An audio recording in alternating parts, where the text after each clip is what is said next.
I'm Abbie Kimball, and I'm a senior at the University of Tulsa. I grew up at Doxology and attend Encounter when I'm home for the summer. I grew up in a Christian home where I gave my life to Christ at a young age.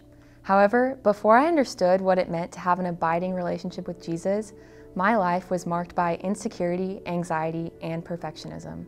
My junior year of high school, I struggled with an eating disorder. God used this struggle to help me to recognize my need for an intimate relationship with Christ. Coming to college is where my faith has grown the most, and I have learned about what it looks like to walk with Jesus. My freshman year, I came to college carrying a lot of shame about my past. However, the Lord has taught me that the identity I have in Jesus frees me from all shame. With my identity in Christ, I know I'm deeply loved, fully known, and completely accepted by Jesus. Knowing this, today I have so much peace and I find joy and freedom in sharing my story with others. Throughout the rest of college, God has used difficult seasons of loneliness, grief, and uncertainty to strengthen my faith and draw me closer to Him. God has also used other individuals at both TU and Doxology to pour into me and show me what it looks like to walk intimately with and in obedience to the Lord. Today, I struggle with feelings of anxiety, insufficiency, and inadequacy. In the middle of my frustration with myself and my lack of enoughness, God continuously reminds me of the sufficiency of Christ. Because Jesus died on the cross and paid for all of my past, present, and future sins, I never have to be enough. I cannot be, but He is.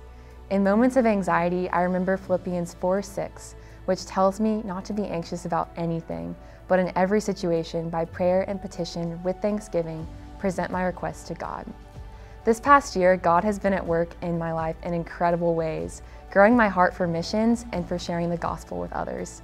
He has given me a huge heart for the country of Spain, where He has led me to serve as a missionary on college campuses there this next year.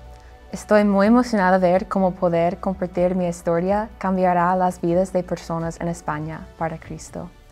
Lauren Franzen is baptizing me today. Lauren has made a huge difference in my life by modeling a life centered around Christ and in making disciples. Her faithfulness and obedience to the Lord has encouraged me to take bold steps of obedience in trusting the Lord. For the longest time, I avoided baptism because I had a lot of fear in sharing my story. I also avoided baptism because of the feeling that I wasn't ready or I wasn't following Jesus enough to be baptized. However, Lauren helped me to realize this past year that baptism is a step of obedience to Christ, not contingent on my feelings or who I am, but on who Jesus is and who He makes me. I want to encourage anyone who is avoiding baptism because of feelings of shame, fear, or inadequacy that the most freedom you will ever experience is in sharing your story with others. I'm Abbie, and I'm going public.